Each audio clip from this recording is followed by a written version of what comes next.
Hoy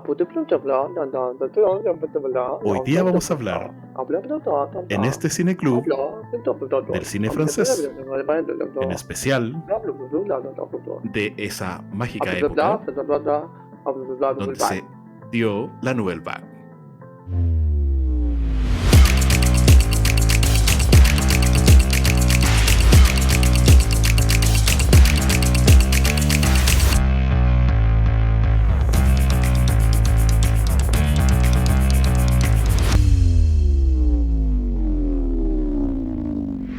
Cine Club es un podcast patrocinado por... ¡Nada, Leo! ¡Si nadie paga! ¡Pero somos independientes! Cierto, pero puedes regalarnos un café en Buy Me a Coffee, seguirnos y dejarnos comentarios en nuestras redes y puedes recomendarnos a más amantes del cine.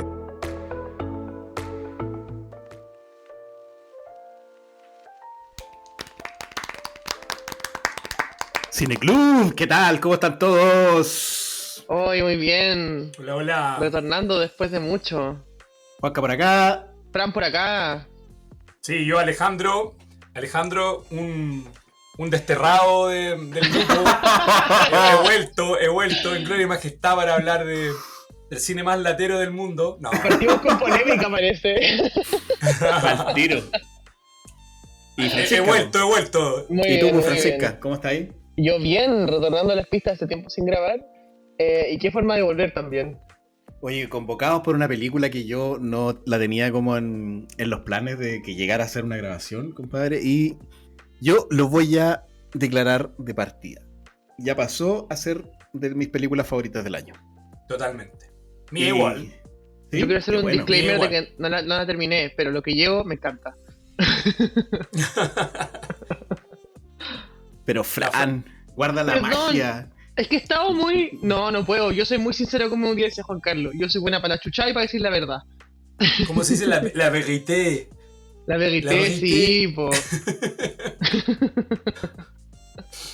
Pero está bien, pues si la idea es que digas lo que efectivamente te pareció la película y qué es lo que te parece también el cine francés en sí. ¿Cachai?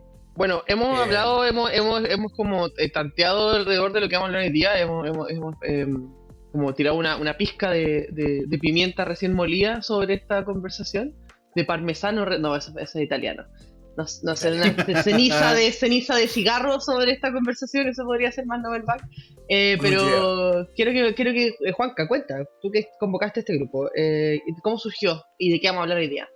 A ver, no es tan complejo y generalmente cuando yo propongo grabar de una película es porque vi una película, la vi y dije, esto hay que grabarlo, hay que conversarlo y hay que sacarle jugo.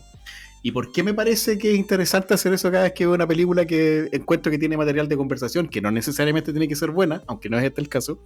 Es porque con eso invitamos a reflexionar sobre películas que pueden traer conversación. A veces las películas no son tan buenas, pero sí tienen muy buena conversación. Hay películas que son muy buenas y tienen muy buena conversación. E incluso te da el caso, hay películas que son excelentísimas, pero la conversación ya está medio agotada.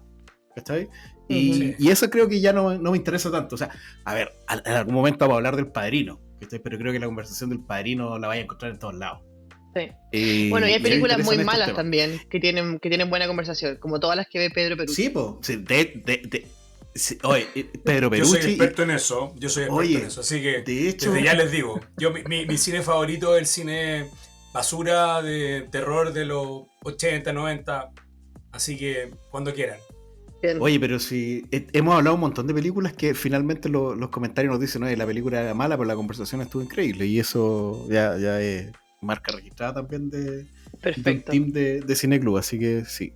Pero hay una cuestión que me hizo pensar cuando estaba viendo la película y yo de alguna forma odio a algunos panelistas de Cine Club. No los odio, pero les tengo resentimiento. Y la Fran va a saber exactamente por qué, porque la Fran es parte de ese lote. Y es por la maldita frase es una carta de amor al cine. Y cuando me basurean la frase, porque se ríen de la frase, es una carta de amor al cine, es porque yo pienso, es como esta frase Poetic Cinema, que también está Sí. tan requete utilizada y se como utilizó hasta cliché, ya que estamos en francés. se utilizó, claro, se utilizó hasta el hartazgo en películas que no son Poetic Cinema, ¿cachai? Y lo mismo pasa con la carta de amor al cine que se utiliza en películas que no son una carta de amor al cine. Como que quiero reivindicar esa frase que hay que ocuparla cuando corresponde.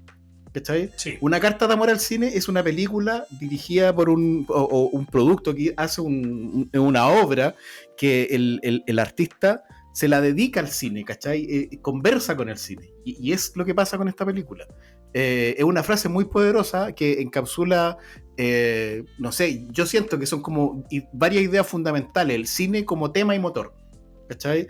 La celebración así como de la magia, de la ilusión, ¿cachai? Y la propia cinefilia que puede tener uno. Y esta película me produce esas tres cosas. Qué inspirador tus palabras. Yo solo quiero decir que yo me río por presión social y porque es divertido molestarte, ¿ya? Sí, pero sí lo entiendo, ¿cachai? Pero a lo que voy y por qué yo me siento frustrado, porque si yo no entiendo, yo entiendo por qué bromeo, y de hecho entiendo cuando la gente se enoja porque yo bromeo con cosas que no tengo que bromear. Sí, se entiende eso. A lo que voy es que de repente siento que no puedo usar esa frase cuando está bien expresada, ¿cachai? Cuando la utilizo en el momento correcto. Que es verdad que hay ciertas frases que van perdiendo un poco como te he visto la razón, su potencia de la palabra hablada y expresada porque se sobreutiliza. Hay un chiste muy bueno de Louis C.K. que dice que hay como dos personas almorzando al lado de él y alguien dice como el otro día como que me encontré como con Susan y me dijo como, ay Susan, she's hilarious, ¿cachai? Y dice como, bueno, ¿cómo una persona puede ser tan divertida como on site? Como podéis ver a alguien y decir como, bueno, hilarious, como agotaste todos los adjetivos calificativos para cuando te pasa algo realmente hilarious. Claro. Sí, otra frase cliché es como que esa película traspasa los géneros. Cuando dice esta película es drama, es comedia, traspasa los géneros y por eso que es distinta. Pero no es el caso, no es el caso de esta película que nos convoca hoy. Es que ese es el tema, y por eso yo lo quería colocar en la palestra de esta conversación y partir con esta situación que te digo, es como, quiero usar esa frase hoy día libremente, y yo sé que igual nos vamos a molestar y me van a agarrar para la palanca por el tema de usar este cliché de que es una carta de amor al cine, pero es que realmente lo es esta película. Sí, es verdad. Y si nos ponemos a pensar en la Nouvelle Vague, en la corriente, ya había una película que era del propio François Truffaut, que es La Noche Americana, que es una película que también me encanta. Entonces yo estaba viendo esta película y además estaba pensando en esa, ¿cachai? Y estaba viendo cómo todas esas cosas conectan y me puse a pensar en otras películas que me evocan esa misma sensación de esa conexión con el cine. Cinema Paradiso, que obviamente me van a agarrar para el huevo por mencionar Cinema Paradiso, pero también tengo que mencionar Érase una vez en Hollywood, incluso hasta Cantando bajo la lluvia, que es una película que a ti te encanta, Fran, ¿cachai? Por supuesto. A mí me dio muchas vibes, por ejemplo, hacer este comparativo que voy a nombrar que está en el título igual, pero de Breathless, o como se diga en francés. Yo ya habrán visto mi frase al principio en el codo, pero así que creo que es suficiente. Y de Nouvelle Vague, esta película de, bueno, Breathless de Jean-Claude Godard y Nouvelle Vague, que es la última película de Richard Linklater. Y me dio un poco la sensación que me dio cuando vi Mank, que es la misma sensación, así como de verme tocada por la época, como por el proceso creativo, por lo que realmente mueve a alguien a hacer cine. Y creo que eso es un poco lo que nos convoca igual, pues, y te mueve tanto así como para decir, ya, necesito grabar, como dice Marcos. Claro. Abu de soufflé. No es soufflé, Abu de soufflé. Ya. Lo intentamos por lo menos. Lo intentamos sí, por lo menos. Lo intentamos, no, aquí ya sería objeto de bullying. Pero, miren, yo comparto con lo que dice Juan Carlos en el sentido de que, claro, esta película de Linklater es un homenaje al cine y al cine que lo inspiró a él. Cuando uno ve esta película y empieza como a escarbar un poco lo que es la Nouvelle Vague desde el desconocimiento, es decir, de alguien que nunca ha visto una película del cine de la Nouvelle Vague, de la nueva ola francesa, y empieza a entender un poco también el mismo cine de Linklater. Desde Slacker, desde Antes del Amanecer, su trilogía, uno va entendiendo un poco para dónde va, de Dazed and Confused, de hecho, que es toda su época del cuarto medio, básicamente, cómo lo relata. Que es una mirada, poner la cámara, básicamente, en los personajes y en una historia que se va desarrollando, a veces sin un horizonte fijo.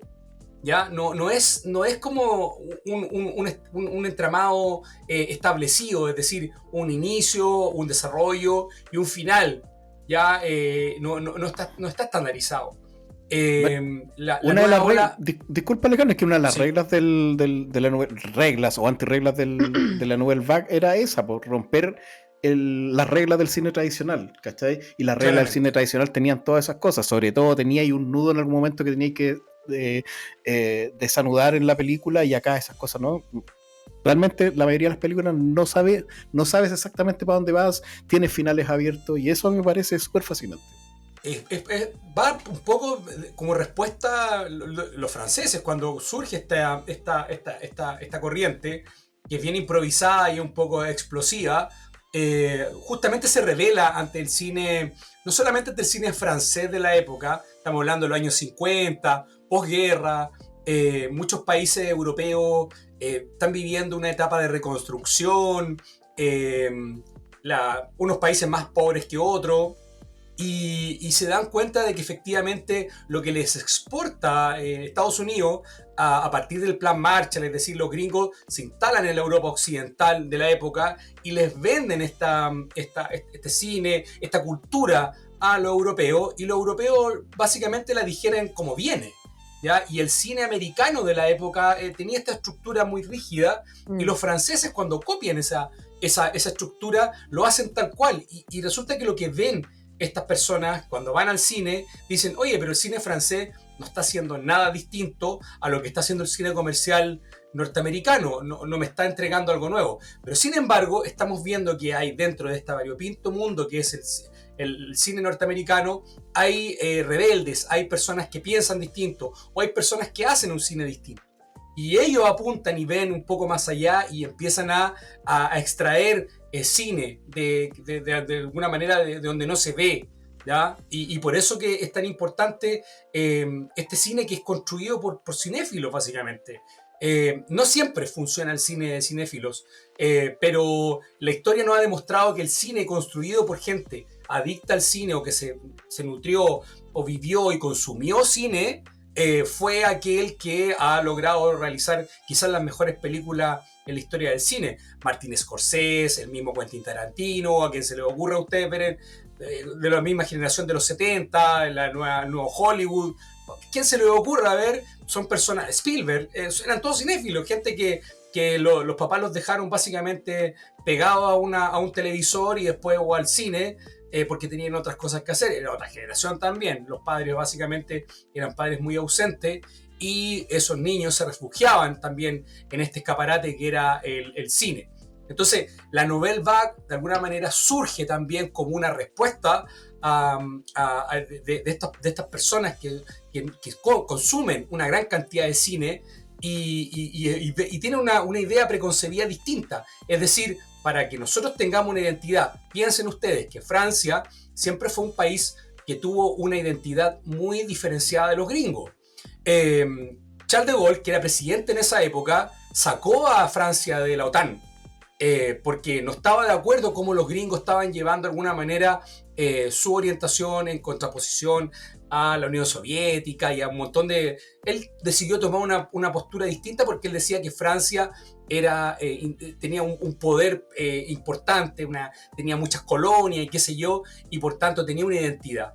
Y Charles de Gaulle, que era un general, un tipo conservador, le entrega la herramienta al ministro de Cultura de la época para que le meta lucas, básicamente, no solamente al cine, sino a la arte en general. Crea el Ministerio de la Cultura, algo innovador. Estamos hablando de los años 50, 58, 57. O sea, piensen ustedes, nosotros, ¿cuándo creamos el Ministerio de la Cultura? ¿El 2013? Cuando Claro. Era consejo. Era Claro, consejo cuando todavía. estaba... Bueno, tú lo debes saber mejor que yo. Claro. Pero Oye, cuando estaba Cruzco, o sea... caché que en eh, relación a lo que venía hablando tú un poco, Alejandro, y perdón que te interrumpa, creo que también es importante también hablar cómo la película de Linklater introduce de una manera que no es discursiva y no es como tan expositiva todos estos elementos. Creo que algo muy particular que me llamó la atención de las conversaciones que tienen, porque, bueno, la película de Linklater es básicamente cómo se hizo, cómo se llegó a orquestar Breathless. Hay mucha conversación sobre el detrás de cámara, pero es un detrás de cámaras mucho menos glamoroso a lo mejor o sobre estilizado como las películas sobre películas que vemos de films que son gringos. ¿Ya? No tiene esa cosa así como gigante de la luz, no es un engaño. Parece ser que es como lo mismo que estamos viendo, por eso es súper impresionante. Bueno, que el estilo sea en blanco y negro, que sea en francés, al final es como una continuación de un poco lo mismo estilo. Pero hay una conversación que tiene con el productor donde hablan de que la va a hacer al final como fluida, no tan maquineada, no tan estructurada, y que eso va a hacer que sea más barato. Y el productor, por otro lado, dice como, o sea, si es más barata, bacán, hazla así. Entonces también habla un poco de que la película sea más barata, también significa que es más asequible a las personas que quieren grabar. Este cine de estudios, de millones de dólares y de mucha plata y de mucho como círculo cerrado, tampoco permitía que realmente un novato, ¿cachai? O una persona que realmente tuviera como las pulsiones artísticas entrase en la dinámica. Obviamente siempre están como conocer a la gente correcta y tener los contactos, pero me dio la impresión la película al final de que entrar un poco al mundo del cine francés en la época de Nouvelle Vague era mucho más asequible y mucho más como abierto desde lo creativo y no tanto desde la búsqueda de lo comercial. Totalmente. Y complementáis muy bien lo que estaba diciendo yo, pues en el sentido de que efectivamente los franceses fueron disruptivos en ese aspecto.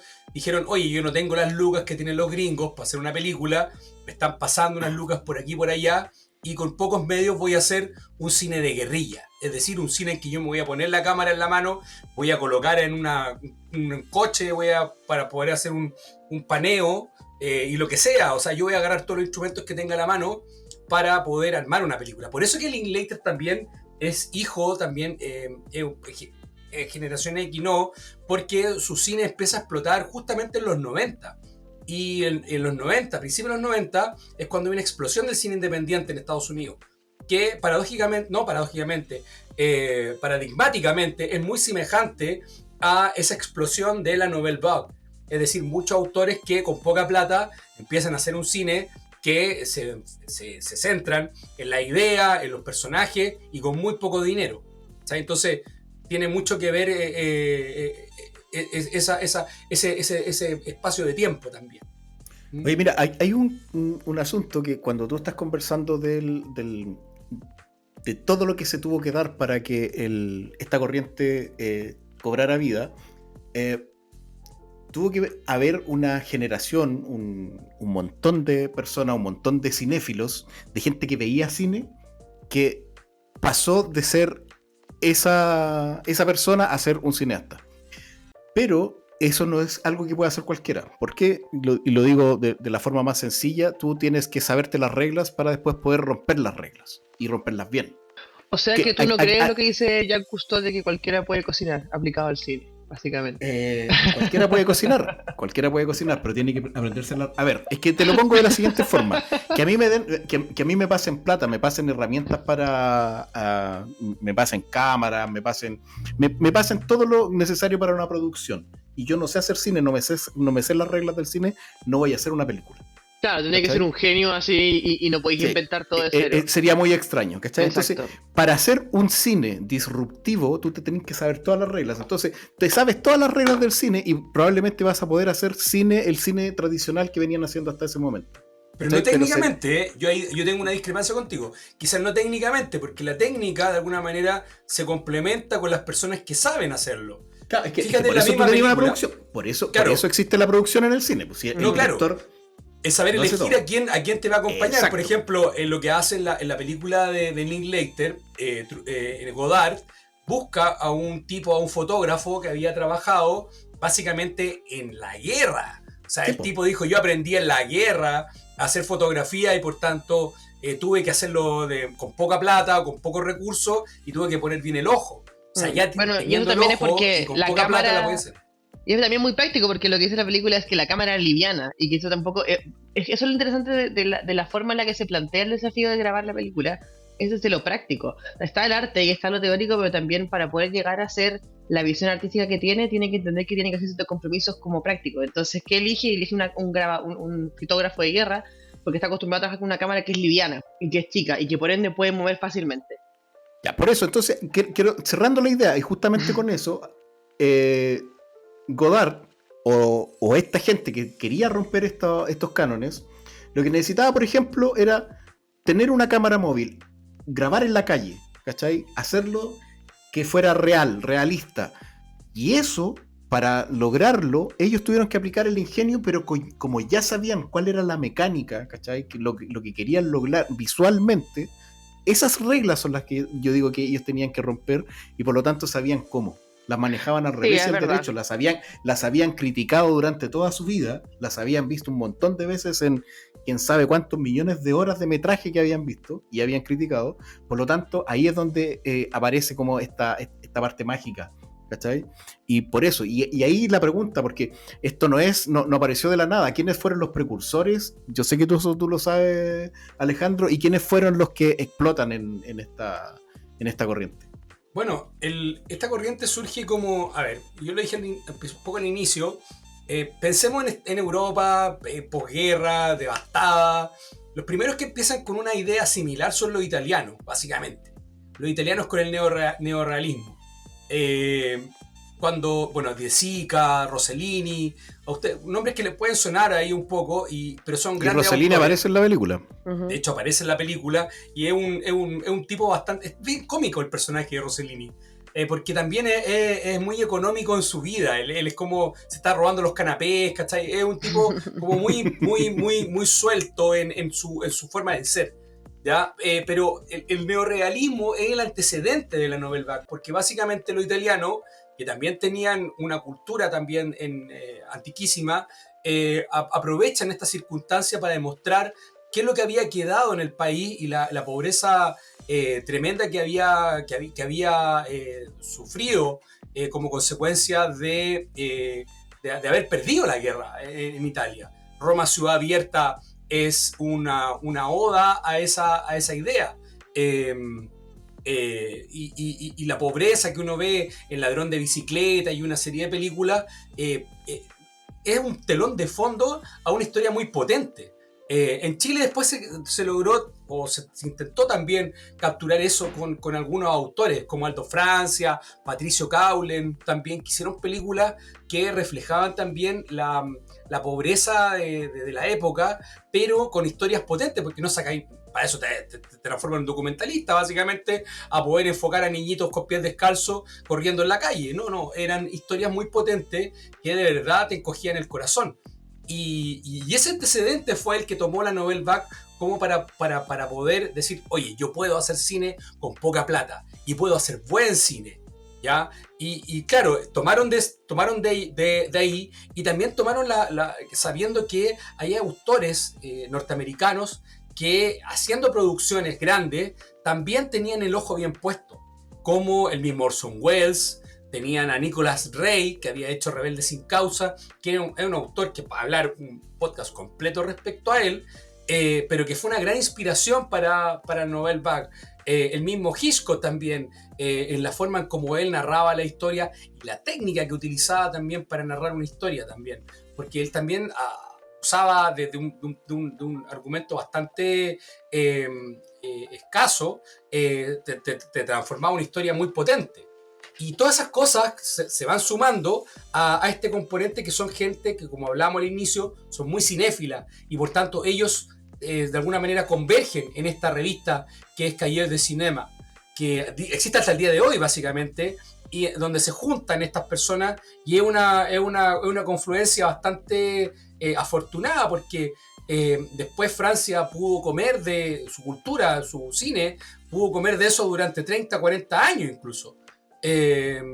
Con esos autores que surgieron ahí. De hecho, la película los va describiendo, les va colocando un poco abajo sus nombres, y se van perdiendo un poco. Es tanta la información que te entrega la película. Si tú no tienes un conocimiento respecto a lo que es la Nouvelle Vague, tienes que ir como anotando o viendo para poder saber de quién estamos hablando. Pero los principales... Yo se lo encontré notable, weón. ¿No es cierto? Genial. Pero ahora, yo creo que igual, aunque uno no sepa, porque yo hay varios nombres que no reconocía, creo que el hecho de que porque una cosa es que te aparezcan algunos personajes que se parecen a las personas de la vida real, ¿cachai? Pero que para personas que no sabemos cómo son todos, que aparezca el nombre como formalmente ahí, ¿cachai? Aunque no sepas quién es, te da la sensación de que estáis presenciando algo histórico, porque todos son como importantes, nombres dignos de reconocimiento, de que el nombre esté puesto ahí en la pantalla. Estos weones vivieron una época a la raja, yo encuentro, porque como que vivieron no solamente una época de... A ver, ojo, vivieron una época de esplendor económico. Hablamos de la posguerra, la pobreza, lo que todo eso. Pero se llaman los esplendorosos o los maravillosos 30, creo que fueron 30 años de crecimiento económico en Europa Occidental, en que les llegó a transformar y a subir su nivel de vida de manera extraordinaria, hasta los mediados de los 70, básicamente. Y ellos también construyeron todo lo que es un poco el germen de la contracultura, junto con la generación beat en Estados Unidos. Por eso piensen que todo, cuando yo les hablaba de los 90, principios de los 90, la cultura grunge, la cultura del cine independiente gringo, también se nutre de estos autores gringos, de los Kerouac, de los Bukowski, pero también del cine de autor francés. O sea, son como un paralelo, ¿cachai? En los distintos tipos de arte. Y por eso que ellos después les tocó vivir el mayo del 68 y también fueron sumamente... Era como una asamblea universitaria, cuál de los guanes más de izquierda, ¿cachai? Era como una competencia, básicamente. O sea, el mismo Godard se transformó en un hueón maoísta, o sea, defendiendo posturas absolutamente radicales, ¿cachai? Y por eso el tipo tuvo una época de ostracismo. Pero fue una época muy entretenida también desde el punto de vista cultural, político, sexual, de todo, de drogas, lo que se te ocurra.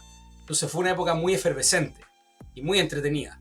Sí, y yo creo que si lo miramos de manera así súper simplificada, esta generación y esta corriente es un cambio tan radical que cambió el cine de ahí en adelante, porque después de eso vinieron muchas corrientes que hoy día son súper fáciles de identificar. O sea, vino ¿cómo se llama? El free cinema británico, el nuevo Hollywood, vino el nuevo cine, el nuevo cine alemán. De hecho, creo que vino el nuevo cine en el país que elijas, el nuevo cine japonés. El nuevo cine brasileño. Exactamente. Entonces, eso como que reventó tanto, ¿cachai? Estalló tanto, y fue tanto el impacto en todos los artistas, en toda la gente que está dedicada al cine, que es, yo creo que como el iniciador del fuego o de la llama que está hasta hoy día en el cine, ¿cachai? O sea, sí. Muchas de las cosas que hoy día que vemos como súper exageradas, por ejemplo en la edición, en los cortes, etcétera, nacen acá, ¿cachai? Sí. Esas necesidades que tenía Godard de cambiar la estructura del cine tradicional, las seguimos viendo hoy día, y creo que no han habido grandes cambios en las formas. Sí. De hecho, yo creo que yo quería partir, de hecho, con esto y pedirle a todos los que nos están escuchando o a los que nos van a escuchar que, por favor, no quítense sus prejuicios con respecto al cine francés, al cine de la Nouvelle Vague, porque no todo el cine francés se puede caricaturizar. Había una serie, unos dibujos animados en los 90 que se llamaba The Critic, que lo dan en HBO, ¿ya? Sí. Y Jay Sherman era el protagonista. ¿Ya? Y era como una caricatura el cine de autor, el cine francés, porque esto de alguna manera fue degenerando también, porque cuando tú le dices a un tipo, lo más importante es el autor, y tú eres el dueño de la película, y tú eres el dueño del corte final, y tú decides cómo es la película, claro, hay buenos que se van a una volada particular y te pueden hacer una película de 4 horas que es para él, básicamente, y obviamente se puede contaminar un poco también con... que pueden ser muy buenas también, pueden ser geniales, ¿cachai? Pero no es para todos, básicamente. No sé si voy a meter a Béla Tarr con sus películas de 4 o 5 horas en este lote, ¿cachai? Pero son autores que efectivamente fueron surgiendo a partir de la Nouvelle Vague y que fueron haciendo películas quizá o más lentas o más reposadas, o películas que se desenvolvían básicamente durante mucho rato en una cama. Había mucho el tema de la liberación sexual y las parejas también. Lo que ocurría entre sábana era algo que nunca se había visto. Conversaciones de parejas en una... que ni un psicoanalista lo había podido escuchar, yo creo, en la época, pero la gente lo podía ver casi como una suerte de voyerismo, poder verlo en pantalla. Creo que lo que decís tú es súper importante en relación a quitarse el prejuicio desde el punto de vista de que no es... Creo que nosotros como sociedad le hemos puesto como este tilde de así como ese cine elevado y como distante y difícil de entrar, cuando, por ejemplo, yo mensajes he visto, no tantas, pero por ejemplo, primera vez que veía Breathless y me aburrí harto, debo decirlo. no es que no lo encuentro fome, de ninguna manera. Siento que nada más tiene que ver conmigo. Siento que tiene que ver a lo mejor con que efectivamente el ritmo es algo distinto a lo que estaba acostumbrada. Pero no lo encontré difícil de entrar en ningún momento. Creo que era muy disfrutable. A lo mejor era algo que viniendo como de, no sé, la cultura de consumir cosas más rápidas o cosas así, cuesta de repente entrar de nuevo. Pero encontré que era muy agradable de experimentar algo distinto. Creo que era muy creativa. Creo que tenía minutos donde la cámara se volvía como muy innovadora, y que cosas que me hacen pensar, como que a veces me pasa a mí cuando veo una película que uno igual reconoce cuando ve harta película, cosas que he visto antes, como, oh, esta cámara está entretenida, oye, la forma que acá, pero aquí esta película es una antigua y yo he visto otras películas después y digo como, oh, ¿qué onda esa cámara? Y lo retrocedo y lo veo de nuevo, ¿cachai? Entonces creo que un poco va en la línea con lo que dice Juanca, decir como, esta innovación que ocurrió aquí es algo que incluso hasta el día de hoy sigue siendo novedoso. Y que por otro lado, si bien el autor tenía como esta idea, y Godard se ve un poco pedante en la película de Linklater, de como esta es mi idea, esta es mi visión, no tiene que ver con el que el resto no lo entienda, tiene que ver con que quiere ser como un poco fiel a su idea, a su proyecto. Pero al contrario, o sea, pues la idea también es que esto como que sea lo más natural posible y se acerque un poco a la realidad del día a día de las personas. Pues, bueno, es muy impresionante ver incluso no sé quién hizo un taller de cine una vez donde el profe hablaba de que su abuela decía siempre que ella como que para ver la vida real tenía la suya. Entonces que a las películas ella se iba como a distraer. Pero en este caso es completamente distinto, entonces también es como en una era donde estamos tan acostumbrados de repente como a las grandes historias o a las cosas como que pasan tan afuera nuestro, remitirse de nuevo a lo que pasa en lo cotidiano es bien impresionante. Yo creo que estamos hablando así como cine de autor que quiere ser mucho más y que quiere ser inalcanzable. Yo creo que Nolan últimamente harto más inalcanzable que cualquier película de Novel Bag. Lo dije Sí, que. no, claro. Piensa tú que Jean-Paul Belmondo, la película, la original de Sin Aliento, Jean-Paul Belmondo le habla a la cámara y como que te está hablando a ti. Y eso, o sea, es cosa de ver sin ir más lejos. Se ha replicado 50.000 veces después, pero Wes Anderson lo ocupa un montón. Y Wes Anderson es un fanático de la Nouvelle Vague. Sí, a ver, es que sin Nouvelle Vague no existirían las visiones o los universos visuales que estás diciendo tú de Wes Anderson, no existirían todas estas obsesiones de Nolan, tampoco existiría el estilo muy particular de Wong Kar-wai, no tendríamos... Precisamente no tendríamos a Linklater que nos convoca hoy día, no tendríamos las rupturas narrativas de Paul Thomas Anderson, no tendríamos un montón de cosas que hoy día existen y que nacieron acá, ¿cachai? Pero que, oye, ojo, estamos en el 2020, bueno, todos estos directores que acabo de mencionar son de estas últimas 2 décadas, ¿cachai? Pero estamos hablando que la Nouvelle Vague es de hace 65 años. Sí, totalmente. Bueno, yo personalmente pienso que depende del autor que tú partas. Yo cuando comencé a ver Nouvelle Vague, no partí con Godard. De hecho, Godard yo llegué después. Pero partí con Truffaut y Truffaut me sorprendió mucho porque Truffaut es mucho más, digamos, amigable en el cine. Es un cine que no es muy intelectualoide, no es muy intelectual. De hecho, son historias súper simples. Los 400 golpes, claro, tiene algo de realismo italiano, realismo en el sentido de la historia de un niño también que está en un colegio y es la historia de él, cómo lo sigue. Pero después a esa persona que es Antoine Doinel, Truffaut lo va siguiendo de alguna manera en su vida y lo va replicando. Es como Harry Potter, ¿cachai? Como que va siguiendo cómo va creciendo, ¿ya? Y le va construyendo una historia al tipo. Y también inserto en la época en que se desenvolvía. Así también hay otros como Claude Chabrol, que lo hablábamos previamente, que es un cine de suspense, netamente de suspense. Es un cine como muy hitchcockiano, donde hay quién es el asesino o el asesino qué es lo que va a hacer. Y son películas muy entretenidas, muy a lo gringo también en ese aspecto, pero protagonizado por actores franceses. De hecho, el primer director, si no me equivoco, que partió con esta vertiente, que era Claude Chabrol, hace El Bello Sergio, el 58, después de que el tipo se gana una herencia, o sea, le llega una herencia y agarra la plata que le llega a esta herencia y hace El Bello Sergio.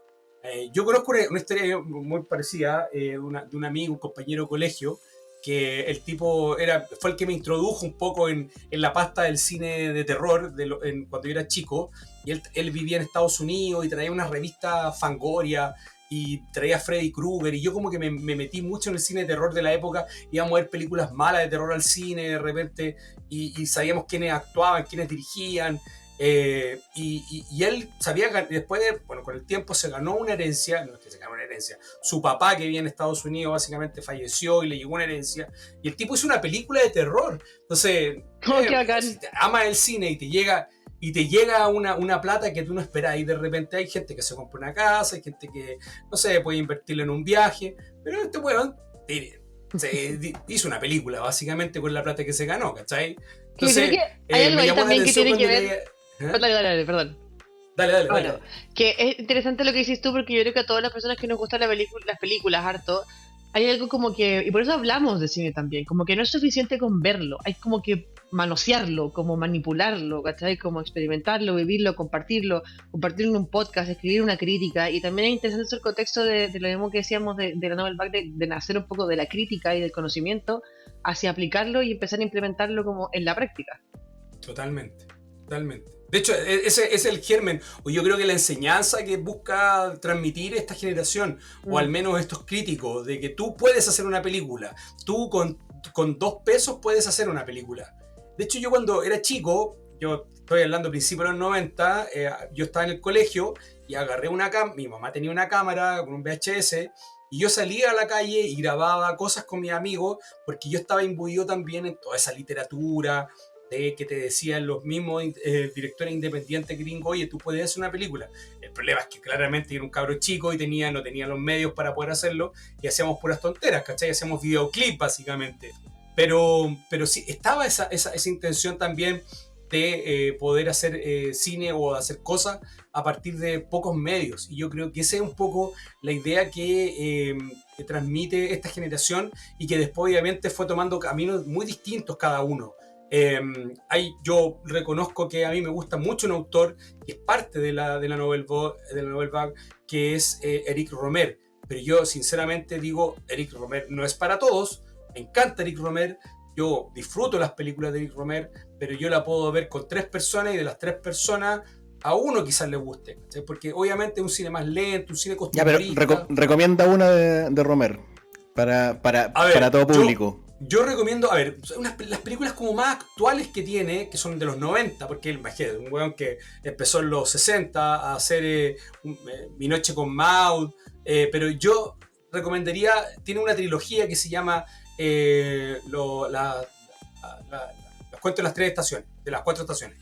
Y esos cuentos, cuentos de invierno, cuentos de primavera, cuentos, son maravillosas. O sea, tú tomas cualquiera de esas, son maravillosas. Tiene una en los 80 que quizás es la más famosa de todas, que se llama El Rayo Verde, que es una novela que yo, o sea, es una historia bien particular, que es una mina que yo creo que llegáis, estáis viendo la película, y a la tipa, la verdad que, perdónenme, señoritas, con lo que voy a decir en sentido metafórico, pero dan ganas de cachetearla, porque de verdad que la tipa en un minuto es una tipa que está llorando, que un tipo la abandonó, que un pueblo la dejó, pero llora, y como que nadie la logra sacar de eso, hasta que la amiga básicamente le dice, oye, vámonos de viaje a la playa, vamos a huevear, y el cine de Romer es muy cine de jóvenes, de adolescentes, y mucho que tiene que ver con el amor, con el descubrimiento del amor, y son cosas sencillas, por eso que a veces hay que tener un espíritu joven para poder verlo,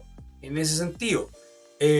Paulina la playa también es otra película que Esa me la recomendaste. Sí, y buena. esa película tú te embulles en un verano, básicamente, una niña, un adolescente que se enamora de un gallo mayor, y es cuática, o sea... Lo más francés de todo lo que hemos hablado hasta ahora. Totalmente. Pero yo te digo, Eric Romer era viejo en esa época, ya era un buen viejo, y hacía películas con adolescentes en que hablaba de amor adolescente y del amor del despecho, de que cuando te patean se te acaba el mundo, te querés morir. Ay, me dieron ganas de verla. Me dieron muchas ganas de verla. Es ese tipo de cine. Es un cine que no tiene música, es la vida misma, ¿cachai? Es una cámara puesta en que 2 personajes están viviendo la vida tal cual es, ¿cachai? Son muy costumbristas, preciosos parajes franceses, playas, te dan ganas de estar viajando por Francia todo el rato, ¿cachai? Bueno, Pero hay una canción de Jorge Drexler que se llama La trama y el desenlace, que da el nombre a ese disco, donde habla de Eric, y así yo conocí a Eric Romer, porque sale en la letra. Dice, como en un film de Eric Romer, como caminando así como, básicamente como no hay prisa, dejando que la tarde pase. tal cual. A mí me encanta Romer por eso, pero insisto, no lo juzgo si no les gusta. Pero a mí personalmente me entretiene mucho ese cine. Me atrae, más que me entretiene, me atrae, porque es un cine que tiene que ver con cosas que todos pasamos en algún minuto. Sobre todo con temas del amor a distintas edades. O sea, y como que el tipo hinca mucho el tema en eso. Y son historia y fábula. Siempre hay un mensaje, hay historias muy tristes también en que finalmente te dice, oye, la vida es así, ¿cachai? No vayas a encontrar o no vayas a conseguir lo que tú quieres, o no vas a obtener lo que tú deseas siempre. Y otras que sí, o sea, que pueden darse. O sea, entonces en ese sentido es como Romero es un personaje muy distinto, pero que cae un poco a veces en el cliché del cine francés, ¿cachai?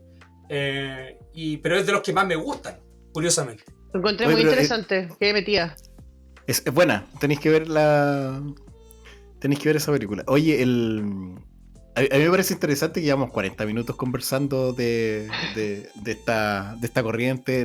Hemos tomado distintos caminos a partir de la premisa de ver la película Nouvelle Vague de Richard Linklater, que es una película de este año, que yo siento que es una película que tiene una sensibilidad increíble con esta época. Y hemos estado todo este rato sin decir mucho de la película, aunque adelantamos un poquito, y yo quería entrar ahí porque en realidad quiero hacer una reflexión de eso. A ver, es una comedia histórica, por decirlo así, que es bien metacinematográfica, que trata la historia de cómo se filmó la película Sin Aliento, que a mí me encanta me gustó mucho ahora que estuve investigando el título que le dieron en España, que es Al final de la escapada. Los españoles tienen esa cuestión de que de repente colocan puros títulos así bien ¿Acierto o pura corneta. hueá? Claro, y de repente tienen unos Son aciertos. espantosos. Y de repente tienen algunos aciertos. Y este creo que Al final de la escapada les quedó bien. Jungla de cristal. Claro. Y es la primera película. Duro de matar. Duro de matar. La jungla de cristal. No, ¿y tú sabes cómo se llama Rápido y Furioso en España? A todo gas. A todo gas. ¿Verdad? A todo gas. Horrible. No, y hay una horrible. Si les dijera la cantidad de burradas que he leído. Ya, pero esta en particular a mí uno de los nombres que encuentro más poéticos. Ya, pues entonces la gracia de esta película es que a mí me trajo a colación un tema que yo no sabía, ¿cachai? Que Jean-Luc Godard era el último que de ese lote que todavía no se hacía director, todavía no filmaba, ¿cachai? Y la película nos muestra la filmación de su primera película cuando todos sus amigos ya habían hecho cine, ya estaban en la palestra y casi eran como conocidos. un coming of age esa parte de la ¿Cachai? película. Claro, exactamente. Y en esa parte, o sea, como en contarte esta parte de la historia, que todavía Jean-Luc Godard no había filmado nada, pero estaba con todas las intenciones, pero como que todavía no encontraba la forma, estaba ideándolo, ¿cachai? Ahí te presentan un montón de personajes, te presentan el contexto donde están, te presentan, como decía la Fran, cuando aparece un personaje que es importante dentro de esta historia, aunque no sea alguien muy conocido, colocan el nombre, ¿cachai? Y a ti ya te inspira por último ir a mirar y saber quién es. ¿Por qué aparecen todas esas personas? ¿Por qué aparecen esos títulos ahí en pantalla y tienen que tener alguna relevancia? Entonces, si la película, para ti que eres una persona que conoce, ya te va a parecer fascinante que aparezcan esos nombres. Y si no los conoces, te invita a mirar, ¿cachai? Entonces, eso es algo muy rico que tiene esta película. Entonces, la gracia de esta película es que yo no encuentro muy pretenciosa para nada. Cero. No, hay una cosa, yo hasta esta película yo tenía la idea, Jean-Luc Godard, don saco wea, y la película no se aprovecha de eso. Al contrario, al contrario, te parece un tipo simpático medio infantil. Lo toma como con cierto sentido del humor y lo hace bien, ¿cachai? O sea, él no lo trata ni como una caricatura, pero tampoco lo coloca como un ídolo. Sí. No, de Entonces, hecho yo lo veo como un niño, o sea, es como un pequeño genio, un weón que está todo el día dibujando, pero que como que si hace enojar a alguien, el tipo después no se lo toma en serio. Es como bien light el Sí, me personaje. gusta igual como esta idea de ver estas películas y recorrer la historia hacia atrás, humanizando también a los personajes. Creo Sí. que es agradable también, como no digo que no haya sido genio, qué sé yo, ¿cachai? O que efectivamente tiene una visión como artista súper importante, pero creo que a mí más me interesa conocer a la persona detrás del arte, ¿cachai? Que verlo a la distancia como el genio, que no se quede en la cuestión, es, ¿cachai? es que ahí yo creo que está una de las claves de por qué para mí esta película, de partida, es una de las películas favoritas del año para mí, ¿cachai? Y es un gran biopic, porque Sí. yo estoy chato de los biopic. Aunque sea un slice of life, Hola, saludos Cristóbal. Cristóbal, eh, o sea un gran parte de la vida, eh, no es un biopic solemne, ¿cachai? Mm. Como que captura algo que, esta Es como un energía, esta lavado de imagen anarquía, al final, la ¿cachai? cuestión.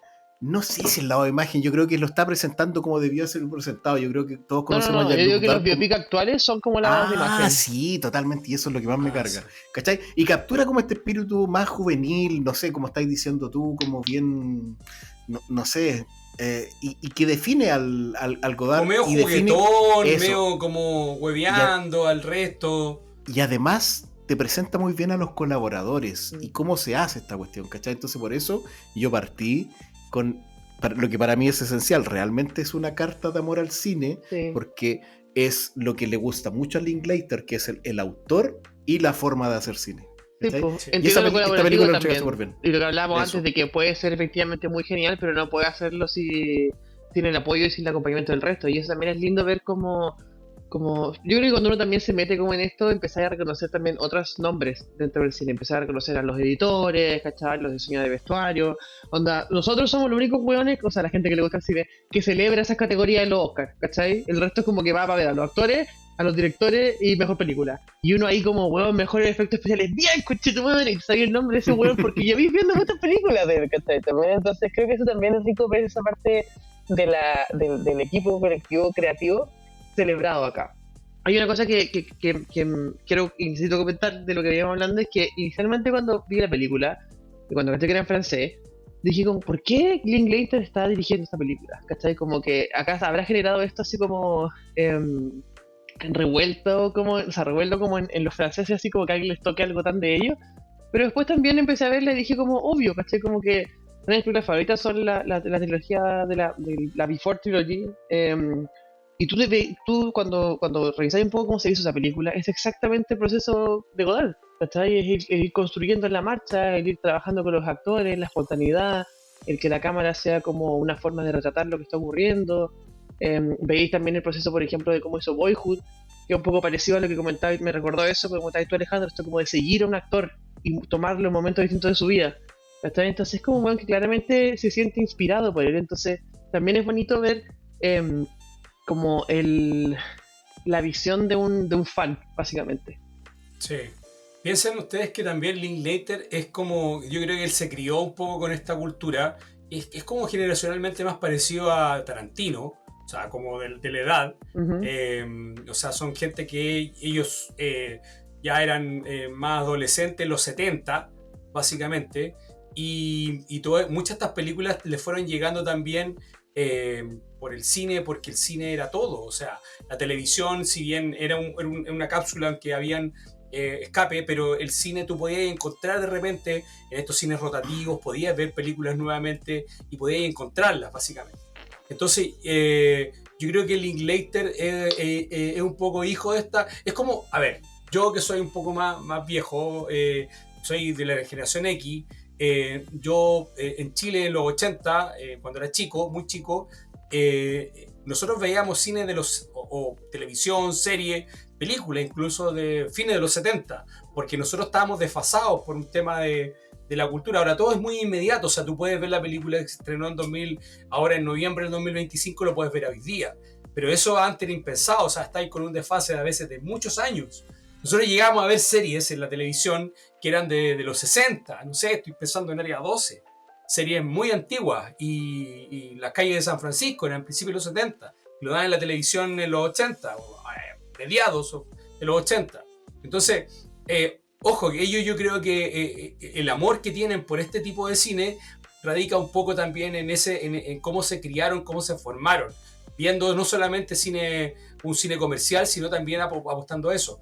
Por algo también la productora de Tarantino se llama Havana Apart, que es una de las películas también insignes de Godard.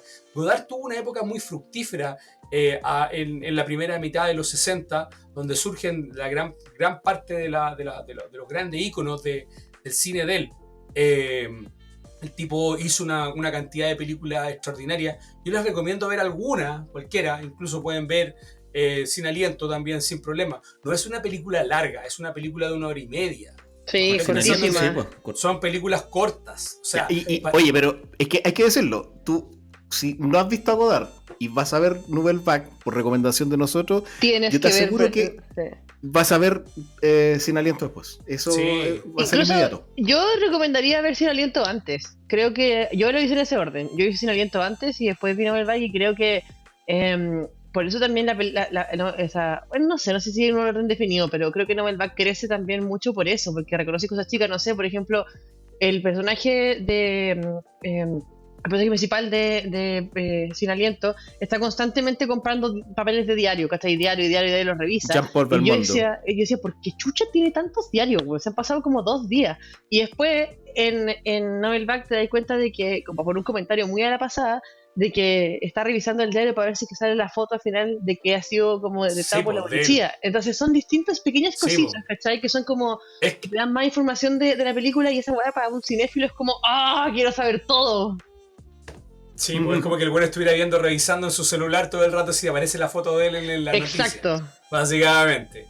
Pero no, es genial. Jean-Paul Belmondo, sobre todo, que era un personaje, era un tipo que no encajaba en ningún canon de belleza ni de ser el mino, básicamente. Era un tipo que tenía la nariz quebrada y que venía de hacer otras películas no tan exitosas, pero que tenía la facha, o sea, la postura, básicamente, no era el landelón. Y sin embargo, lo que hablábamos un poco con Juan Carlos antes, fue uno de los mayores galanes también en cuanto a conquista en su vida. El tipo anduvo con las mujeres más hermosas de la época toda su vida, básicamente. Anduvo con Laura Antonelli, con ¿cómo se llama? Con Úrsula Andrews. Dicen que también en un minuto tuvo también algo con Sofía Loren, con varias. O sea, el tipo lo pasó chancho y aprovechó su vida. Todos estos tipos siempre están fumando, están Era tomando. harto guapo igual. Tenía como esa cosa, no sé qué tenía esos labios grandes, no sé. Pero es verdad que tenía como a lo mejor un atractivo que era como tan clásico, pero de que era guapo, Claro. era guapo. Oye, y tienes anécdota increíble de la lealtad a Godard, porque Ujú. Godard le dijo, porque habían filmado inicialmente, contaban en la película como anécdota, habían filmado un cortometraje. Godard lo único que tenía antes de esta película era un cortometraje, y él había sido el protagonista, Jean-Paul Belmondo. Y le había dicho a Jean-Paul Belmondo, la próxima vez, cuando yo haga una película, tú vas a ser el protagonista. Y efectivamente lo fue a buscar, ¿cachai? ¿Y qué? Y él se la juega durante todo el rodaje, perdón, para que el equipo funcione y para que la protagonista siga el ritmo del director, porque no lo estaba logrando, ¿cachai? Ella no era una actriz que se le diera bien esto de estar improvisando, que era lo que hacía todo el rato Godard, ¿cachai? Y es Belmondo el que se la juega, ¿cachai? El que dice, bueno, sabes que yo le debo a este compadre y te digo, este weón es la raja, Sí. porque cuando me prometió esto, Lo yo le cumplió. creí y volvió, ¿cachai? Y Fue efectivamente leal. también- Sí, pues, Claro. y bueno, y también es algo que incluso no lo ve ahora, y es algo muy de cine de autor también, ir creando como el pool de actores que van a trabajar contigo, pero también troupe. es como un poco como esa lealtad que que en la película de Linklater se habla también, o sea, donde hay como mucho este tema de los estudios, de los contratos, entonces igual hay una novedad en un autor que tiene como la capacidad de entender de que esto es un trabajo colaborativo, un poco lo que hablábamos antes. Me gustó mucho la idea al final, y creo que también fue muy inteligente la forma en la que lo gestionó en su minuto, como de meter una estrella de cine gringo en su película como tan vanguardista. Lo cual también habla de un poco, es como que este gallo, y la película de Linklater lo explica súper bien, es como que la presión que tenía encima era gigante igual. ¿cachai? Sí, po. Que la plata, que fuese un éxito, que era el último de sus amigos que no había hecho el guión durante toda la película, está constantemente recibiendo consejos por distintos directores de la época de cómo hacerlo, de cómo no hacerlo, y una secuencia hermosa donde se van pasando entre todos los amigos, directores de la época, y van nombrando como hazlo con suspenso como Hitchcock, o así como, y todo, así como una característica por cada director, y al final que como que ir absorbiendo absolutamente todo, y la expectativa era enorme. Entonces es muy inteligente también de parte de él como entender eso, pero también no ignorar lo comercial lo suficiente como para que no sea una limitación desde lo creativo, pero también tener conciencia de que está ahí para poder potenciar un poco su arte. Sí, pues Jan Siberg llega a trabajar con él pensando en que va a trabajar con Truffaut, Chabrol, dice, oye, yo quiero trabajar con Truffaut. Este weón no es Truffaut, este weón me está diciendo improvisa. ¿Cachai? Este weón me dice ya, yo te voy a decir hoy día qué tienes que decir, básicamente. Y te corta a la hora de filmación y nos vamos hasta el otro día. Y los dejaba todo atónito. Entonces, la forma de filmar dejaba en realidad a todo un poco estupefacto. Y son cosas que el tipo fue probando en el camino. Y eso dejaba atónita a una actriz que venía de trabajar, y ya lo dice en la película de Linklater, que viene a trabajar con Otto Preminger. O sea, venía a trabajar con uno de los grandes directores de la historia del cine. Quien no conozca a Otto Preminger tiene que ver por lo menos a Anatomía de un asesinato, que es una de las grandes películas de la historia. Y ella venía a trabajar en los grandes estudios, entonces ella, claro, venía imbuida también por esta idea de que atraía al cine en francés, esta explosión, y también estaba casada con un francés que la lleva a conocer a estos autores. Y la historia de Jan Siberg es bien trágica en realidad, porque ella después queda un poco encapsulada también esta idea como la musa del cine de la Nouvelle Vague, y sigue viviendo en Francia. Después ya no puede retomar un poco o plenamente esa actividad en Hollywood.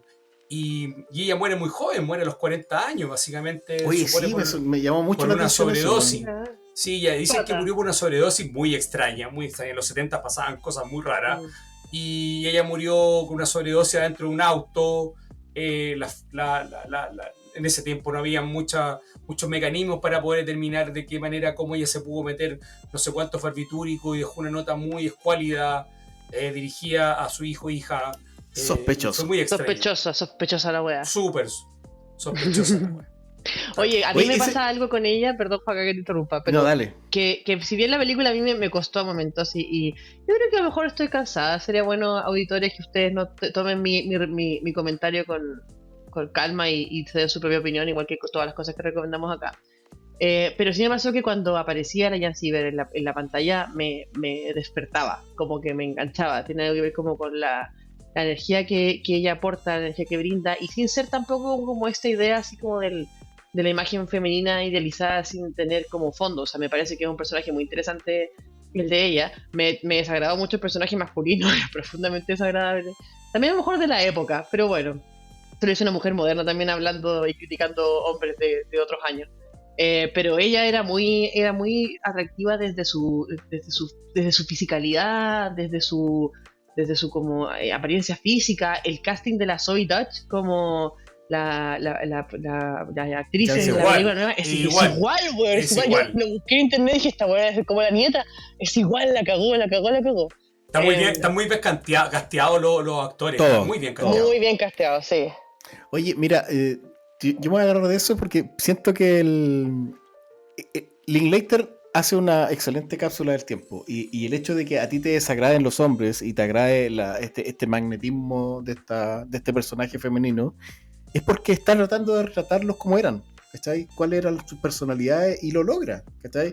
Es como cuando de repente en una película a ti el malvado, el malo, bueno, a ti te da rabia, bueno, está muy bien hecho, porque por algo te da rabia, ¿cachai? Yo creo que la sensación que uno tiene de repente con estos personajes no es algo que debiese limitar que uno vea o no vea la película. A lo mejor puede ser que te haga un poco más difícil, pero velo igual, pues, ¿cachai? Pero Linklater, y aquí yo quiero declararlo como una de las bondades de esta cinta, es que yo creo que es un capo en estas dos cosas. El primero, en estas cápsulas del tiempo, ¿cachai? O sea, yo lo recuerdo ya desde Slacker a Dazed and Confused. O sea, él es capaz de retratar una época, ¿cachai? Un momento bien determinado. Y esto otro que hace bien como estos momentos naturales, muy humanos, como la trilogía Before. Bueno, yo creo que no había otro compadre que pudiera hacer mejor esta película. Qué Porque maravilla además esa tenéis que ser película. fanático. Sí. ¿Cachai? Y lo otro, yo quería decirte, Fran, yo creo que a ti te tiene que haber hecho en algún momento el clic de como este mapa de Godard, Linklater, Sean Baker, como esta Bueno, evolución. exactamente. Tangerine, tú ves Tangerine y decís como, Sí, por esta eso, weá es ¿cachai? normal.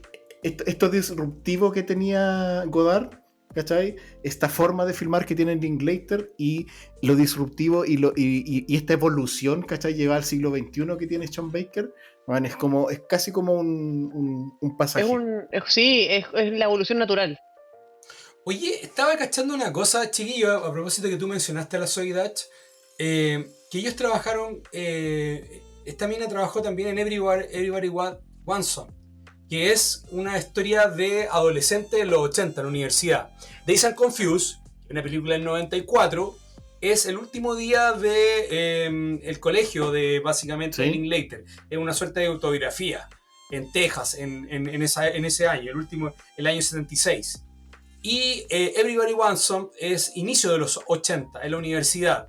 Entonces es como un poco seguir a estos personajes, pero en una época distinta, una década distinta. Y ahí trabaja Zoe Dutch también.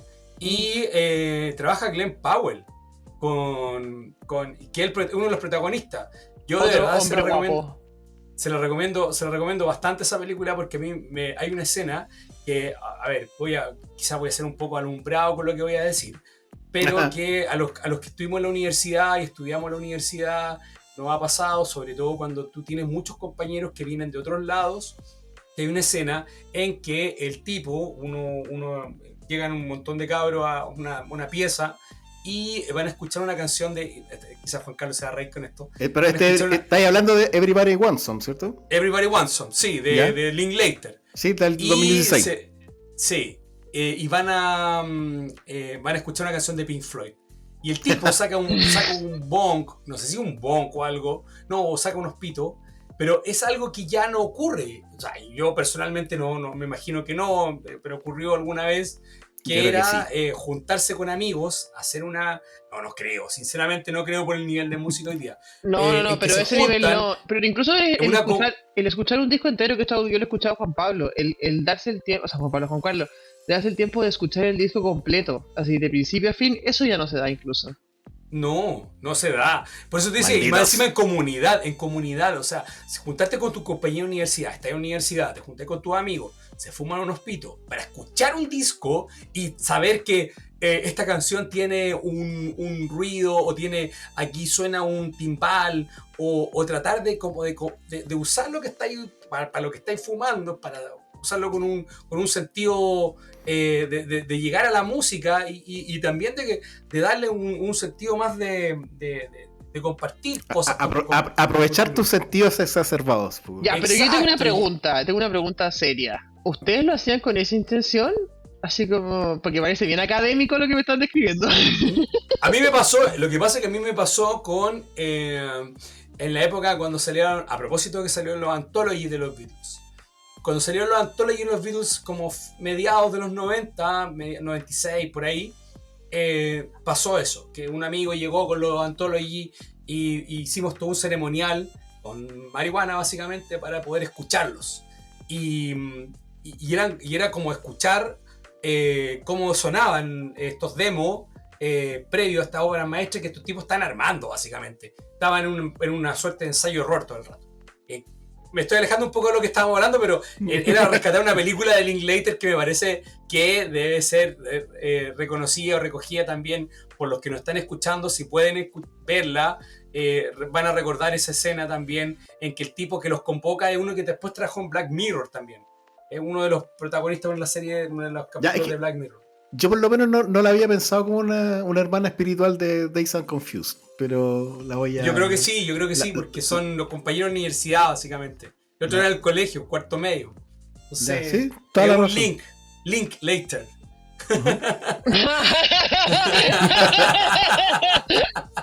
Ay, y tú dices que ahí está Glenn Powell.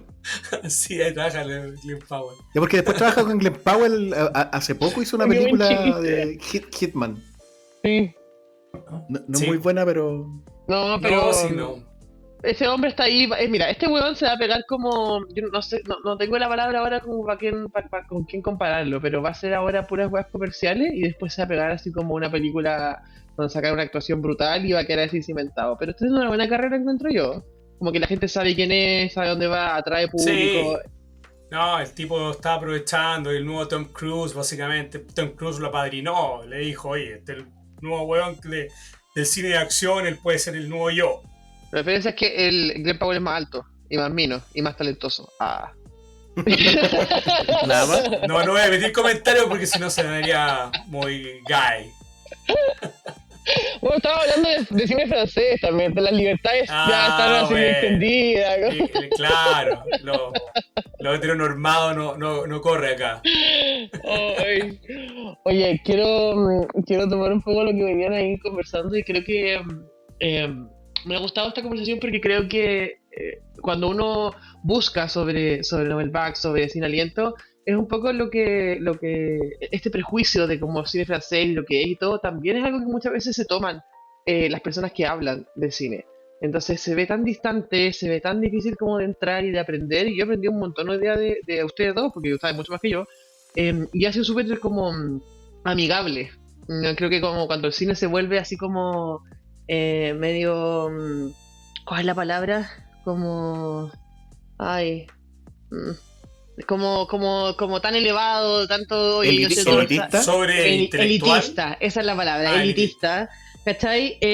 No dan ganas de entrar a descubrir. Y yo creo que muchas veces estas películas que son tan clásicas y tan como cinearte, entre comillas, hay personas que, claro, como tiran a la piscina a descubrir algo nuevo porque es como, no, ¿para qué? Si no lo voy a entender, ¿cachai? Cuando tiene mucho más que ver como con como lo que tú estás experimentando que lo que es o de qué se trata o el final explicado, por decir así. No, totalmente, sí. El cine francés, sobre todo el de los 60, de los 70, es un cine muy que va por todo. O sea, en algún minuto trataron de hacer películas de época, los mismos gallos del cine de la Nouvelle Vague hicieron películas de cine dentro del cine, experimentaron, o sea, yo creo que les faltó, Chabrol llegó un poco a los niveles de terror, básicamente. O sea, incursionaron en otro género también y es súper interesante también apreciarlo en esa lógica. Yo creo que para cualquiera persona que nunca se ha alejado de eso pensando efectivamente que el cine francés es latero, es aburrido, voy a quedar dormido, hablan mucho. Yo me acuerdo de mi mamá, una de esas personas, y una vez yo la llevé a ver Amélie, ¿por qué? No me acuerdo, pero fuimos a ver Amélie juntos. Amélie, po, que es una película súper rápida. Ya, pero es Pero la ese wea más otro tipo de cine comercial francés. Pero espérate, que eso voy, porque hay personas que son así como mi mamá, po. Y mi mamá me dijo, en esta película hablan mucho. Dijo, hablan mucho. Pero bueno. Mi mamá era fanática del cine de acción, no sé, Patá Combo de los 80, y eso le gustaba a mi mamá, el cine de acción, le gustaba CSI y sería. Era como ver una cuestión muy... Era un cine de acción bien, ¿cachai? Pero muy directo. Y me dio risa que una película así como Amélie, que era francesa, por solamente hablar como francés ya le daba lata, o sea... Por eso les digo que Bueno, hay personas que no van a entrar nunca. Pues, es que también es un poco lo que dijo Boño Hu cuando aceptó el Oscar, que es un poco como esta limitante de los 2 centímetros, no sé cómo le puso, pero como el centímetro al final que tienen en la pantalla los subtítulos. Es como aventurarse también al cine no americano, básicamente, ni siquiera como, y voy a decir así como extranjero, porque nosotros tampoco, o sea, la gran mayoría de los chilenos no ven películas chilenas. ¿Cachai? Entonces es como salir de la norma gringa y ir a averiguar cosas, buscar cosas nuevas que son interesantes y que al final creo que muchas veces también el cine gringo actual se está moviendo un poco hacia eso, porque lo grande de espectáculos se agota igual, ¿cachai? Como que es como cuando es como lo que pasa cuando tú ves una mala película de suspenso. El suspenso o la espectacularidad no es sostenible en el tiempo, tiene que haber descansos, tiene que haber liberación de la atención, ¿cachai? Entonces siento que estamos en un minuto donde lo hiper espectacular, lo hiper como de estudio gigante agota y estamos buscando novedad. Entonces, qué lindo igual volver a la novedad de lo que ya se hizo, ¿cachai? Volver a redescubrir películas, a mirar lo que estaba antes y sin prejuicio. Así que a eso los invito yo y a eso los invita Cineclub también.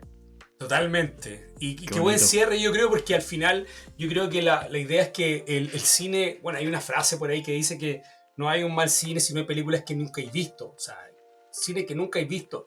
Y el hecho de tener para atrás un cine tan vasto, inexplorado, pero que gracias a las bondades del streaming, gracias a las bondades del pirateo, gracias a las bondades de todo, el internet en general, puede acceder a él sin mayor problema. O sea, tú puedes, hasta las pueden subir en YouTube y las puedes ver algunas de ellas y no tienes mayor problema en poder rever estos clásicos. Yo de verdad les recomiendo que puedan adentrarse al menos en los autores más conocidos. Hoy día hablamos un poco de Romer, hablamos un poco de Truffaut, un poco bien por encima.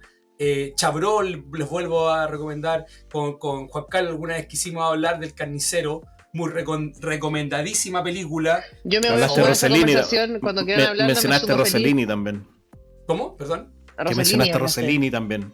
A Rossellini también, no, sin duda. Pero Rossellini ya un poquito anterior, ¿cachai? Pero para entender un poco la previa de este... Pero Es que todo tiene todo relato tiene un contexto, entonces es importante.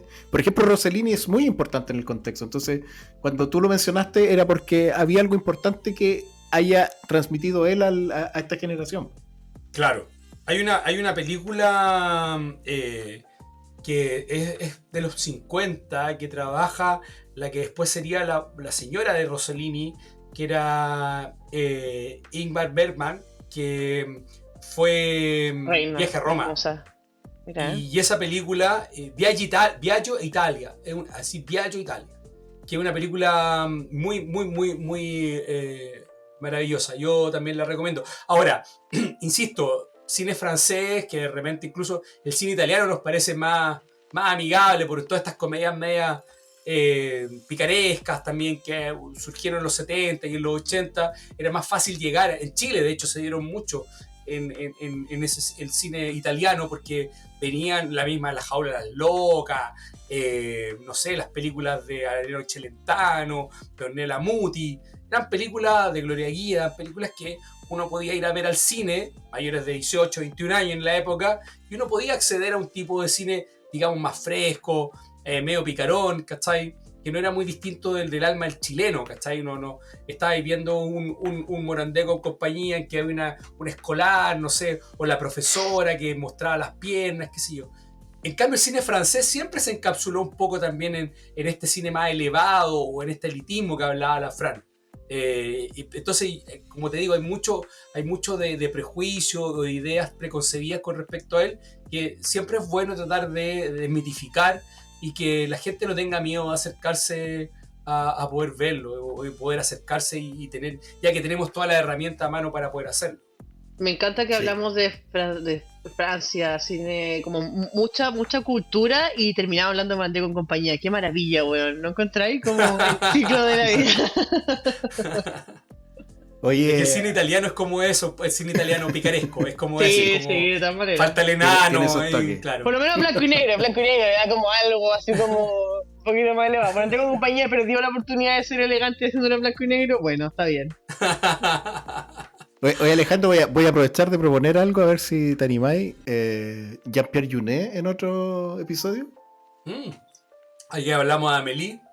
Sí, por eso me acordé por Amélie, pero es que la filmografía de Delicatessen. Jean-Pierre tiene Oh, una Delicatessen, filmografía apaño. súper rica. O sea, podéis decir que hasta tiene un Alien, Sí, po, el Alien 4, Resurrection, con Winona Ryder. ¿cachai? Y Entonces, yo la fui a ver al cine por Winona. Siempre voy por el cine a ver a Winona. es que parece que Te tú puedes con Winona tatuar tenías una fijación. como Johnny Depp, te puedes tatuar Winona Forever, igual que él. Sí, yo sería él. Pero yo de verdad, siendo bien sincero, yo soy más fan de Alien, de la saga, soy absolutamente un fan. O sea, asumido, yo me compro todo. Incluso Alien Earth me gustó, así que me da lo mismo. Voy de cabeza. Alien vs Predator lo pasé bien, entretenido, no. Me da lo mismo, me gusta el Yo concepto. también lo disfruto. A mí me costó mucho la Alien Earth. Lo conversamos acá en el Cine Club con los chiquillos, pero Fanático de la saga. No, pero me gustaría mucho hablar de Jean-Pierre Jeunet porque sí, a mí me gusta mucho su cine. Que es totalmente entretenido. distinto a la Nouvelle Vague. Totalmente distinto. Es un cine que lo único que tienen en común es el idioma y una forma de retratar también ciertas conductas, ciertas cosas. Es un poco costumbrista a veces, pero en general es un cine. No, pues esto es teatro. Básicamente es muy teatral, cosa que no tiene nada el cine de la Nouvelle Vague. Sí, puede ser. Es Bueno, debatible. creo que queda abierta entonces, como buen final de la Nouvelle Vague, queda abierta la discusión para nuevas películas. Sí, exactamente. Oye, ya Totalmente. vamos despidiéndonos. Hemos estado harto rato, así que y entretenido. Sí. Ya, entonces queda la recomendación abierta para ver cine francés, para explorar la Nouvelle Vague o la nueva ola del cine francés. Queda abierta la invitación para que vean la película de Linklater, la disfruten y opinen a ver si realmente la encuentran tan buena como yo la encuentro buena. Para mí es de las peliculazas del año, aunque tiene un detalle. Yo creo que es una de esas películas que no la van a nominar a nada. Aún así es una tremenda película. Yo creo que va por foto. Yo creo que foto sí. Oye, la Puede ser. fotografía es muy semejante a las películas de la época del cine de la novela. Sí, Es por eso muy yo creo semejante. que va a tener premios técnicos. No creo que vaya a premios Puede grandes, ser. pero vaya a premios técnicos. Sí. Va a estar bueno los Oscars de este año. Ojalá no pase desapercibida, no pase colada. Porque Ojalá. además Linklater tiene Bueno, otra película igual este la año. están estrenando como en conciencia de eso también me imagino, porque está en esta época, ¿cachai? Como que por algo está saliendo ahora. Y no antes, No, esta se ¿cachai? Estamos estrenó igual como... en Cannes. Sí, Sí, pero el no estreno se grande estrenó. comercial igual está ahora. Y ahora ¿no? viene en Netflix, porque la produjo Sí, Netflix, ¿no? sí, ¿cachai? O Entonces sea, yo creo que nos estamos adelantando porque un montón de gente quizás la va a ver después en Netflix. son unos visionarios, básicamente. Totalmente. Eso esperamos. Ya Alejandro, Fran, Ya, po. que estén muy bien. Chao, Cuídense. chao. Un abrazo, Saludos a todos chiquillos. cinéfilos. Cuídense. Chao, chao.